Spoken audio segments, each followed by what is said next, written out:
Hey, I'm Lisa. And I'm Cryss. And we're on Knit Sheep. I think today this is going to be our second day of Vlogmas. Yeah. So our podcast is going to be some of our Vlogmas episodes because that gave us 3 less Vlogmas videos to film. To figure out, yeah. So yeah, it's podcast plus Vlogmas today. Plugmas. Oh, okay. What do you want to start with? Okay. I guess Impossible Dress. It's inching towards possibility, I think. I hope. So I only had 2 skeins of Pheno, which is a little bit larger than your average skein because I think it's like 490 yards. It's close to 500. Yeah. And I decided I was just going to make that work. This dress is... I'm flying by the seat of my pants here, and I don't like that feeling. And even though, I'm trying to, learn to design things for myself and figure out, different constructions and what have you, I still wish there was some sort of roadmap for me. Mm-hmm. So, a textbook that'd be like, chapter 1, learn this thing, and chapter 2, now start learning this thing. But I'm all over the place. It's very chaotic energy, and I don't like it. But... that said, I have now used up both of my skeins of Pheno. So basically one skein is on one side and the other skein is on the other side. And lo and behold, I did not get the same number of rows. Wow. And I think it's because one of my skeins popped. So I had to join, and that was just enough for me to lose just a little bit, but it's okay. I'll rip out some rows on the other side and it'll be fine. So the dress is going to be like a tube dress, like so. That's actually kind of cute. Yeah, that looks good. And so now, because, it's not enough for it to... Actually, my mom has some of this yarn, and part of me is just like, if I could just scam some out of her and finish the dress in the Pheno, that might be the simplest solution. But what I plan to do is do a center back panel that is also out of the mohair, like this panel here. Mm-hmm. But right now I don't know how big that panel has to be. However, I do know that it does not need to be the same size down the whole length of the dress, because you need more space at the hips than you do at the waist, and you need less space at the waist than you do at the bust, and it's a whole thing. Do a little shaping. Yeah, that's what I was trying to avoid, but apparently I'm gonna have to do a little shaping. Yeah. So you say that I don't like shaping. Yeah, she makes it seem like, but the overall fit is going to be so much better if you do that. Yeah, I'm aware. Shaping. Yeah, I just didn't want to do it. Oh, okay. So, but what I'm going to do is what I'm calling simple shaping. Mm-hmm. So I'm not going to change the number of stitches on each row, which would be difficult to do because my stitches are going down the length of the dress, not across the width. Oh yeah. So what I'm going to do is I'm going to start each row. So say I'm working top to bottom on the dress. I'm going to start each row with singles and then switch to half doubles. And that'll make the bottom part of the dress get wider faster than the top part of the dress. Oh. But I'll still be working even. I'll be doing 1 stitch per stitch. I won't be doing increases or decreases. I'll just be changing the size of that panel as I work it. And hopefully that's devilishly clever. That will give me the different sizes, because basically I need one size at the top of the dress and one size at the bottom of the dress. And I'm hoping that will be the ticket. Yeah, you know what? We'll see. Don't keep guessing as you go. Do some try-ons on the dress fit. Yeah. Yeah, because that's going to be your easiest bet. Or you know what you could do? Once you do the try-on the mannequin, right? You can put a piece of paper and just mark exactly where you want that to go on your stitches and use that as kind of a pattern. Yes, you want me to make a pattern? No. You're not making a pattern. You just said that'd be kind of pattern. Did you not just say you use it as kind of a pattern? The kind of was a modifier. It makes all the difference. Yeah, no, it doesn't. So anyway, we'll see how this turns. Like I said, fly in my seat in my pants. That's why it's called the impossible dress. I don't know if I'm actually going to be making a dress. I may have just stitched up a bunch of yarn and for naught. No, not for naught at all. You've learned so much from this project. But we'll see. I you know, there's a chance that what I'm planning will work out just fine. So have you considered maybe doing crochet short rows? No. No. But I think your half double situation is actually very clever. Yeah, I think that'll be just fine. And that just kind of works with the nature of crochet. So, because I made a top from a pattern like many years ago, and that's how it was shaped at the bust. So, I think that'll work. Yeah, sounds like a good plan. I want to finish the dress this month. I don't want this to carry forward into 2022. I'd really like to be done with the dress before then. So wish me luck. That's my current. Yeah, because I accidentally ended up in a situation where I was working on multiple projects, and I'm not doing that anymore. So right now I'm just working on the dress. So oh wow, very happy. I'm working on multiple projects. Yeah. But I'm going to turn my focus onto my sweater because you know what happened was I knew what happened was? Exactly. I knew that I wasn't planning to have the sweater finished until the end of December. So that was always the project I would put aside when something else tickled my fancy. And apparently my fancy is very ticklish. So there you go. I had a bunch of different things in between. She be setting me up, and I'm like, I'm supposed to stay composed when she says ridiculous things like that. Okay. So now I'm going to turn my focus onto my sweater and just finish that because I'm literally at the halfway point of my band of trees. It's actually looking like a veritable little forest right now. But you still got sleeves. Yeah. But you know what? The sleeves are just plain stockinette, and that's just going to go faster. Okay. And I might cheat a little bit. And instead of doing the trees on the sleeves as stranded knitting, I might do the trees on the sleeves as duplicate stitch. So that means I will knit the entire sleeve all the way down and embroider on those. That's still a lot of work. Trees. Actually, because the sleeves only have a couple of trees. Because remember, they're at the wrist. So there might be like 4 trees altogether as opposed to this forest. Yeah. But I love how it's coming out. Let me tell you, every row I do, I don't know if anybody who's my age who's watching this, you remember dot matrix printers? You could go and watch the things form. And people used to do like pictures with them. Yes. I took simple-minded pleasure in watching those pictures form row by row. And they were noisy? Yes.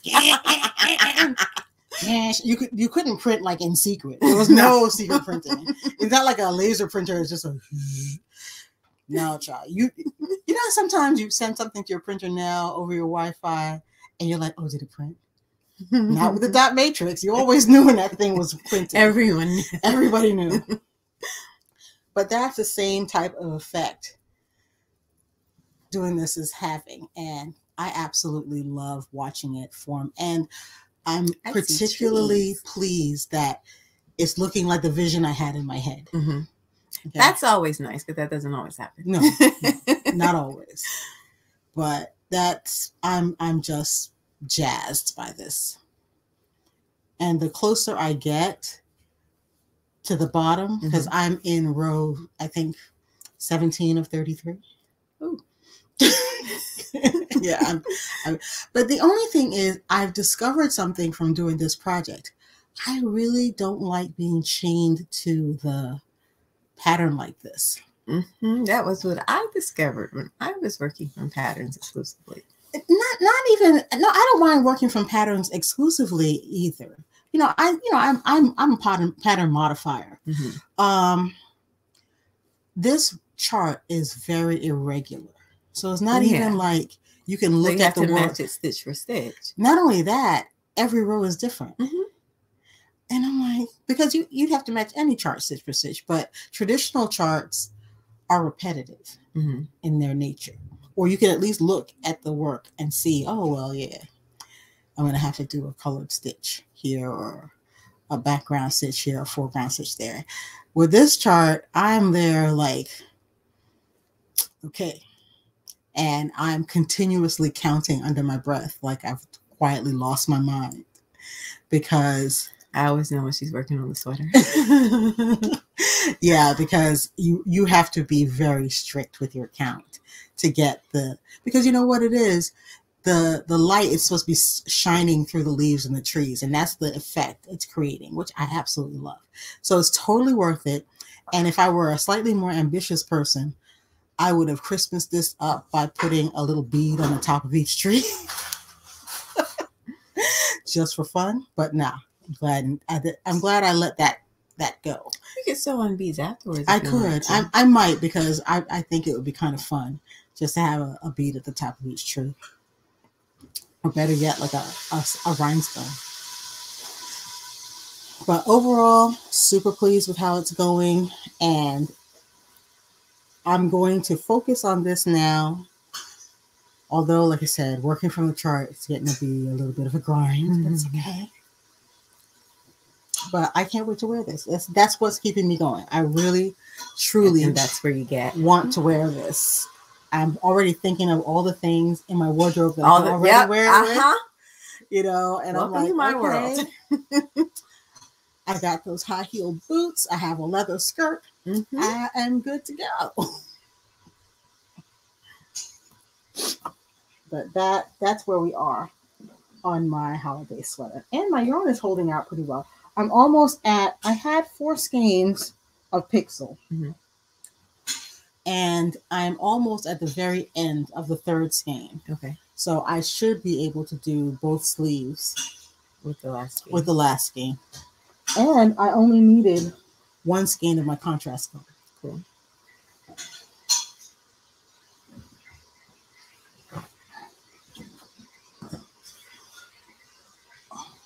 So I'm curious about your cute project. Okay. I don't know why I want to spill this pineapple cider on myself. Let's not do that on camera. We're off camera. Yeah. I feel like you burn yourself a lot. No, it's just, we've had this hand spun in the store for a minute, and Elisa spins a little bit, and she spun some yarn, and then she made a hat, and I was immediately jealous that I didn't have anything made out of hand spun yarn. Ooh, okay, who knew? And so Laura Stout of Three Bunnings Designs, she's also a member of the local Spinners Guild, and she spins, and we have some of her beautiful hand spun in the store. But I was like, I didn't know what I would do with it if I used it. A lot of them were like one of a kind skeins, so it was a small amount, and I'm just like, what am I going to do with that hand spun? So I never dared to dream. But I kept looking at it, and then we got the Marinated Yarns in this summer, and they were on the same wall in the store. And just one day, I was looking at the hand spun, and then my eye drifted over to Marinated, and all of a sudden, Trask Radio, right? There it is. And so let me show you. And this is I have a thing with soft yarns, and this is literally the softest one that Laura had. It has this one has a tag on it. So it's alpaca, merino, and something called soft silk. I don't even know what that is, but it sounds great. It's got soft and silk in the name, right? How wrong could you go? So here is Laura's hands. But how beautiful is that? That is really, look at that right there. Do not let those people invade this space, okay? This is not a space for them. But no, so if it's got it's got blues and purples, love purple, and the main color is this kind of a dark lime green, and it's also got a little bit of sparkle to it because it's got some Angelina in it. And I've got 2 skeins, and I'm pairing it with Marinated Yarns, and this colorway is called Ghostbusters. For all the obvious reasons, yes. So look at those 2 together. Come on. Oh my gosh. Yeah, that looks really I'm in love great. with it. I'm absolutely in love with it. But what I'm planning to do is just a really simple shell, a sleeveless top. And this will be the body. And then this is going to be a loose cowl neck. Oh. And so it's going to drape down, you know, the front of the top and like kind of cascade over the hand dyed. And I think it's going to be stunning. Yeah. And I'm so excited that I'm clutching it to my chest. I am so excited that I figured out what to do with this hand spun, because I really, really wanted something made out of hand spun. Not just because of your hat, but just because I made gloves out of it too. I know. You see? Okay. You know, once we open the store, it really opens me up to a whole new world of yarn that I didn't even know about.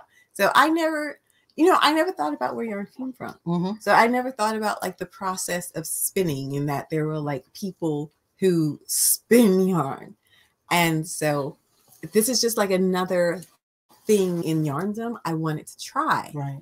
And so I'm going to have like a little top out of hand dye, this beautiful MCN from Marinated, and then the cowl is going to be hand spun, and it's going to be such a special top for me. I'm so excited. I can't even stand myself right now. But so this is in the queue. Where in the queue? I don't know yet, but it's very much in the queue. And I actually have a top that I made from a pattern. It's from a pattern by Shannon Bowlesby from his book Urban Edge. Mm-hmm. And I made that top, and it's basically the same thing as a shell with a cowl neck. So I'm going to really just use that to take my dimensions from. Right. But that was made out of a heavier yarn, and he used star stitch, and I don't like star stitch. That's what I use when, you know, I followed his pattern, but I feel like star stitch is too much work and not really worth it. So I'll pick another stitch pattern, but I'm going to take all my dimensions from that top. So I just have like a shortcut to figuring out the sizing. Mm-hmm. And the only modification I plan to make, that top was just completely a rectangle. I would like to round the bottom edge. Oh yeah, that'd be nice. So I think that I don't know how to do that yet, so we'll see. But I'd probably end up doing like a short row kind of something. I don't know. But again, just seat in my pants here, and I hate it. But it's the chaos of creation. I think it's going to be beyond cute. And I'm so happy. And Marion and Laura, I love your yarns. Oh my God.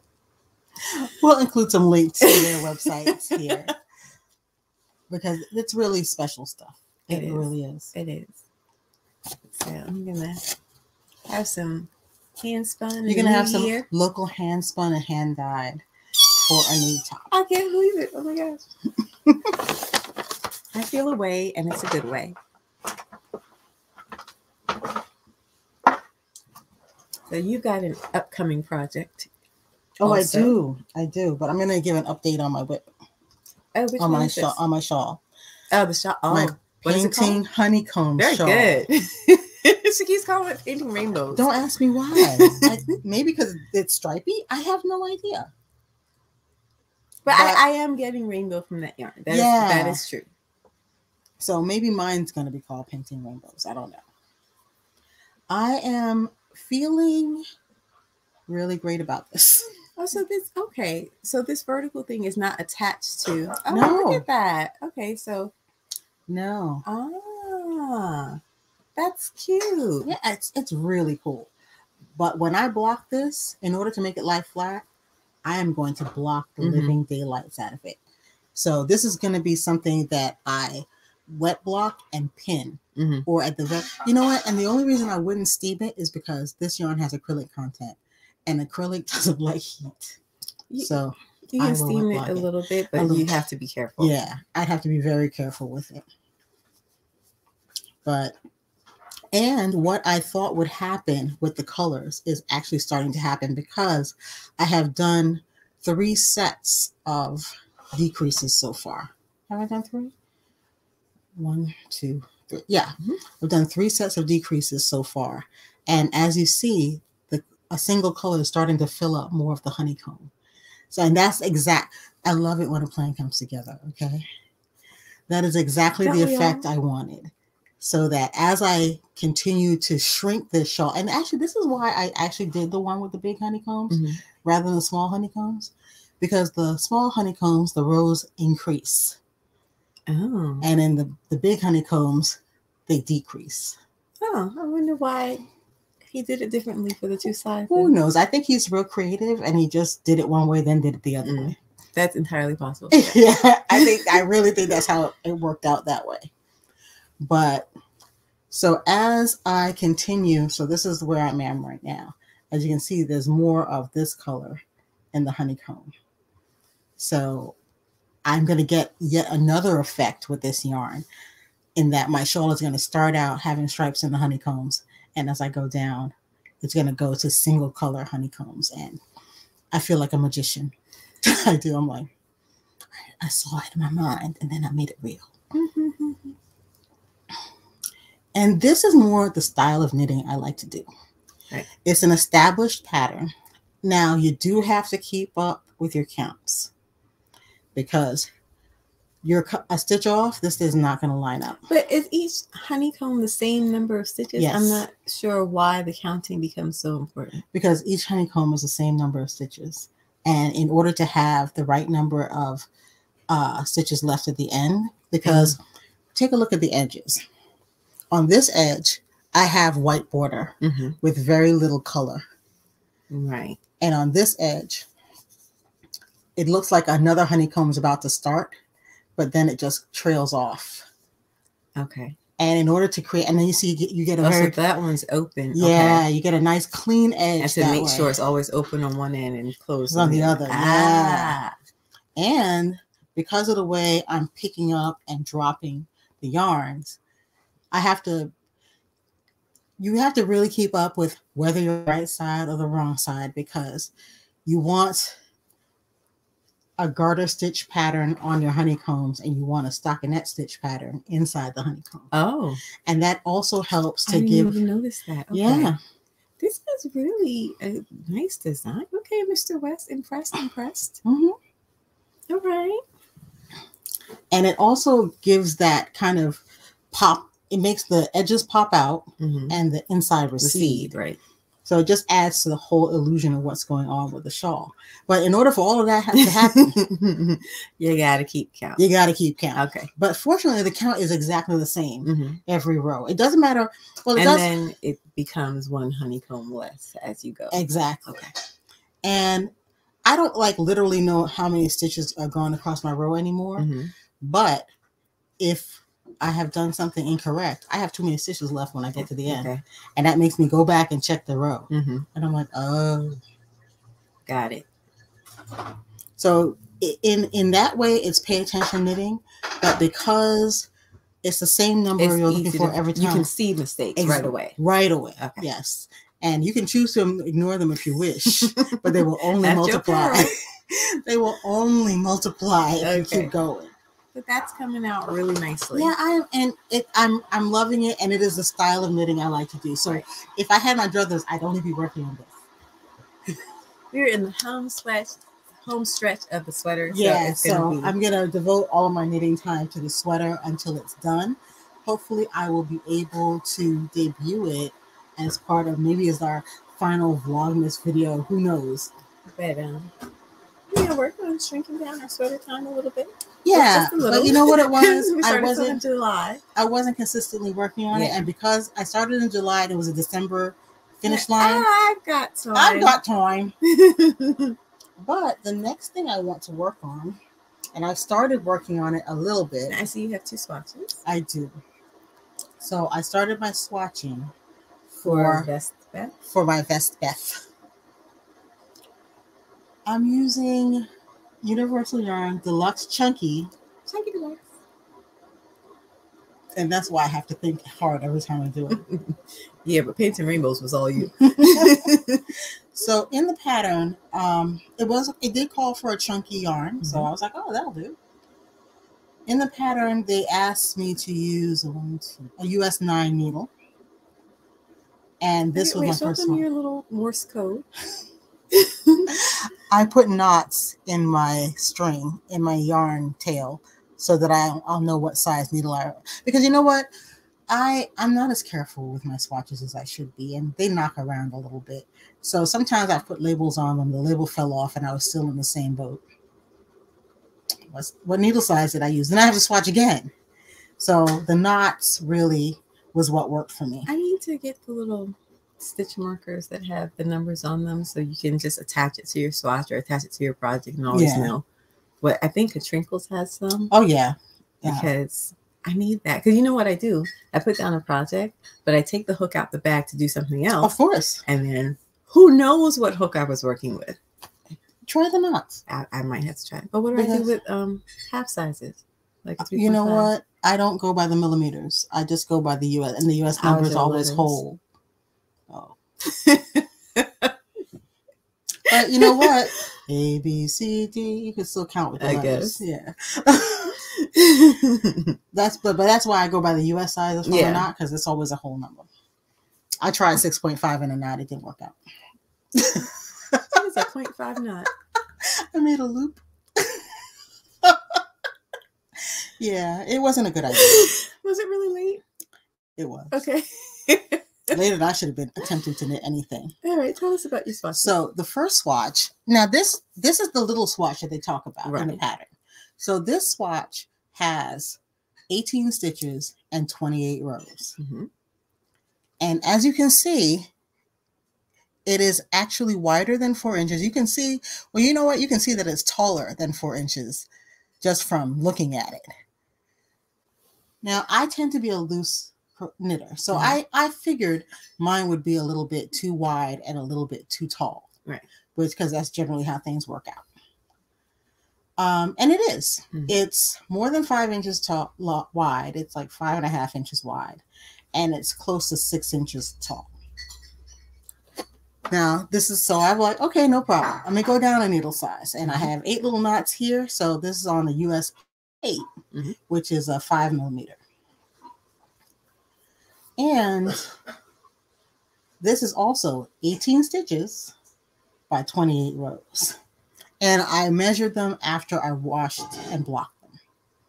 You're so diligent. Although it was a quickie. I literally held them under the spigot of the faucet and wet it really thoroughly and then plopped it on the table till it was dry. So it was like no big deal. I wasn't pinning anything because I don't like to pin my swatches because I want to see what the natural size is going to be of this thing. So as you can see, the second one is narrower. Yeah, like significantly narrower, and just a smidgen shorter. It's actually 1 row shorter than the other one. Don't ask me how I managed that, because in height it didn't shrink much. Yeah, but it shrunk in width, and it was taller before I washed it. I was like, oh. So my stitches are kind of tall. So I think I'm going to end up using a US, and I like the fabric. And that's the other thing you're looking at. I like the fabric better that I got with the US 8 than with the US 9. I can kind of see through it in a way that I don't like. And it's not as smooth a fabric. So now I know, because I'm still in the swatching process. Now I know the next swatch I make, I'm going to make it with a US 8. And that's a swatch that I'm going to make bigger than this. So I'm still going to use that number they gave me in the gauge section of the pattern as a guide, but I will double it. So it might be 36 stitches across and still maybe the 28 or maybe more stitches high, because I want like at least a 6 by 6. Your things will always fit. I say your things will always fit. That's so nice. As long as you're like 3-4 swatches in, you have like all the info you need. Kind of, yeah. I'm like, I get it, but because like I know I will not have to knit things as long because my stitches are naturally longer. So here's 4 inch. If I fold this down, that's about 4 inches right there. This is a good inch taller. So I know that I will have to do it vertically an inch less than they tell me. And that's going to affect all the measurements going along this vest. I just inhaled some yarn. Oh, yarn fibers, yeah. So that I have known that from the little swatch. Right. So this vest, the version I'm planning to do is patterned all over, and I really like that. So I'm going to do a pattern swatch. Wash and measure that, but I'm going to make that the large one, because stockinette is not going to sit the way something that has a small rib and seed stitch is going to sit. Mm-hmm. So that's going to measure differently than either of these two. And I can't necessarily get the best fit by just measuring this and going about my merry way. No, I got it. Like, I totally understand the theory. I do.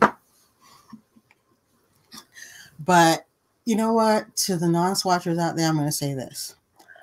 Sometimes we don't realize that this thing is not the right size until we're actually finished with it. And we try to pull it over our heads. And my favorite story about that was a cowl I tried to make. And I thought I didn't need to use stitch markers between the lace panels. Did not realize somehow I was decreasing every round. And I had a big wide opening on this end. And when I went to pull it on, I was peeping out through a hole this big because I had shrunk the other opening. And I noticed that when I bound it off, I was like, that looks small. I didn't even say that. I'm like, that seemed quick. Because I was completely delusional by the end. Completely delusional. Mm. So I ended up ripping that out. Yeah. And setting my little guys up and marking out my stitches and moving my stitch marker when the lace shifted, all of that. Yeah. So sometimes we don't allow ourselves to see what's happening. So I would rather know going in. So I do all the work ahead of time. And then what I'm going to do based on, and by the by, this pattern doesn't actually come written in my size. Yeah. So now I need this information in order to know how to upsize it a little bit so that it will fit me. Gotcha. Ooh. So there you go. That's where we are on the project. That's where we are. Yes, we are. So, how you guys been doing? It's been a little bit of a rough time. You know, the holiday seasons are upon us. And a large influencer in yarn space has let her inherent bias show. Oh, I'm tired. It is tiring. It is incredibly tiring. Because, you know, this is our happy space too. And sometimes people will not allow me to be happy in my happy space. And that pisses me off. There we go. So, for those of you who don't know, I was invited to speak at Vogue Knitting last year sometime. Was it over the summer? Yeah. Yeah, one of the Vogues that happened over the summer. It's a virtual panel with yarn store owners. Right. It was a virtual panel for yarn store owners. And out of the blue, I got contacted by one of the people at Vogue who said, hey, you want to be on this panel? I was like, sure. Sounds like fun. Because it was like a Kristy Glass after hours thing. So I was like, okay, great. Show up. You know, we zoomed in because, you know, everything's on Zoom right now. And, you know, Kristy asked each of us to introduce ourselves, and we were talking about getting our store started, and she asked us questions and whatnot. And then all of a sudden, she said, oh my gosh, you're so articulate. You know, it's like reading a dictionary or some nonsense like that. Yeah, she did say that. Yes, yes. Now, I kind of froze in the moment because I was like, I don't believe this woman just did this. My family was watching, and my mom is actually still mad about that. Anytime it comes up, she's like heated. Because I'm going to translate for you what that means to me. Yeah. Go for it. I feel like individuals don't understand why it's inappropriate to say that, because it's like, oh, it's a compliment. But it's not really. There's, you know what? It's the subtext of surprise. Yes. Like, not you're so articulate. Like, oh, you're so articulate. Like, you And it's not even like she was complimenting me because I spoke in some extraordinary way, because every once in a while you hear somebody give a speech. Yeah, you hear somebody give a speech and they deliver it so masterfully. You're like, wow, what a great speaker. It wasn't like that. I was just talking about, having a yarn store and knitting backwards for first 2 years. I was just talking. So the surprise of my mastery of the only language I speak was just, I was like, well, 12 years of free compulsory education, then college afterwards. Yeah, I might be able to speak the one language I speak fluently. So let's talk about what that means, what that experience means after the fact. Does it take you back out of your happy space? It took me back out of my happy space, so I was very excited. I think the fact that all three of us, my mom, my sister, and I, all were aware of that moment means it wasn't something that could be ignored. It was just like, oh, because you hear it a lot. Yeah. You hear it a lot. And I don't know. I don't know why I should have any less command of the language than anyone else. And she has a degree in physics. Really? We're not going to do that. Just saying. I'm just like, I am. Look, here's where I am right now. I'm not particularly interested in explaining or exploring or bringing anyone along or, helping to facilitate someone else's understanding. Right now, I'm just focused on what I and others in the space can do to create welcoming spaces for people who may not feel welcome going forward. Mm-hmm. And anyone who wants to participate in that is welcome to do so, but do your own homework. Eyes on your own paper. No one's going to tell you what you should do to make a welcoming space. It shouldn't be that hard. Right. Because you do it all the time for some people. So just do whatever you would normally do. Yeah. So I'm not interested in exploring my feelings about this or explaining, what changes need to happen. I'm really just going to try to control the things that I can control and work with other people who want to do the same thing. My energy is on it. It's just more in one direction than the other. Because I'm tired. Yeah.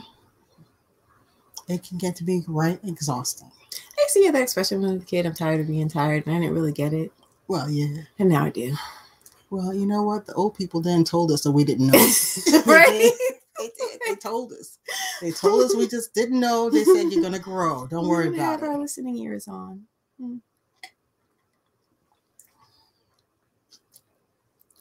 I forgot the dictionary thing. Yeah. Yeah. And I'm you know what? I remember thinking, what did she say? 'Cause you do have an expansive vocabulary compared to most individuals, I think. That's her in particular. Just Lisa knows all the words. I don't do all the words. I wish I knew all the words. But and I'm only monolinguistic. But I was did she say? I'm going back over. I know it makes you doubt yourself. Did she use any 5-syllable words or anything? Did I just give the I Have a Dream speech? It was just chat. It was just conversation. And the implication is, I'm surprised you can do that. You don't grunt. You don't grunt and squeak. Wow. I don't know. I'm okay. I just want to move forward from here with the people who want to move forward with me. And if you don't want to move forward with us, stay right where you are. Yeah, you're good. Stay there. Bye-bye. Yeah. I don't want to do this every week. You know No. what I mean? Like, oh no. Yeah, I can't. This was just something Keep that doing the Groundhog Day thing. Yeah, this is just something we just had. I had to get it off my chest, to be perfectly honest. Lisa always wants to like talk about these things, and I don't have the energy for it, and I also like. I'm not always comfortable sharing these things with an audience. Yeah. Like, we have these conversations in our household over dinner or what have you. I mean, it's never far from us, but I'm not always comfortable, like, kind of putting it out there. First of all, if I spoke the way I would like to speak about these things, my video would get a strike because there would be so much profanity. All the profanity. I have a big vocabulary of those too. But I guess sometimes there's no choice. No, really. And that way you know where you stand. This will not be a comfortable space where we only tend to our knitting or our crochet. If that makes you uncomfortable in this space, feel free to find another space. Yeah. Yeah. So that's that. Yeah. I think that's it for today. Yeah. Happy holidays. Happy stitching.